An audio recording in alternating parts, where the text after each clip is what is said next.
Aphasia ही language disorder. Dysarthria म्हणजे अस्पष्ट बोलणं ही मोटर स्पीच डिसऑर्डर.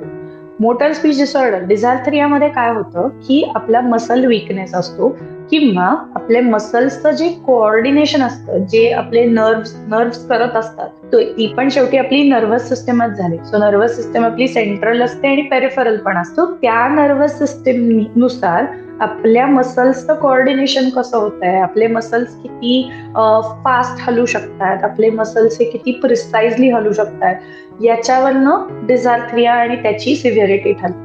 सो डिझार्थ्रिया ही मोटर स्पीच डिसऑर्डर आहे. अफेजिया ही लँग्वेज डिसऑर्डर. अफेजिया ही फक्त सेंट्रल नर्व्हस सिस्टम मध्ये आढळते, म्हणजे ब्रेन डॅमेज झाल्यावरच अफेजिया असतं. पण डिझार्थ्रिया जो आहे तो सेंट्रल नर्व्हस सिस्टम आणि पेरिफरल नर्व्हस सिस्टम या दोन्ही मध्ये अफेक्ट झाल्यामुळे होऊ शकतो. आता अफेजिया आणि डिझार्थ्रिया कधी कधी एकत्र पण आढळून येतात, कधी कधी पूर्णपणे वेगळे वेगळे पण आढळून येतात. त्यामुळे एखाद्या व्यक्तीला अफेजिया आहे म्हणजे डिझार्थ्रिया असेलच असं सांगता येत नाही, पण डिझार्थ्रिया नसणारच आहे असंही सांगता येत.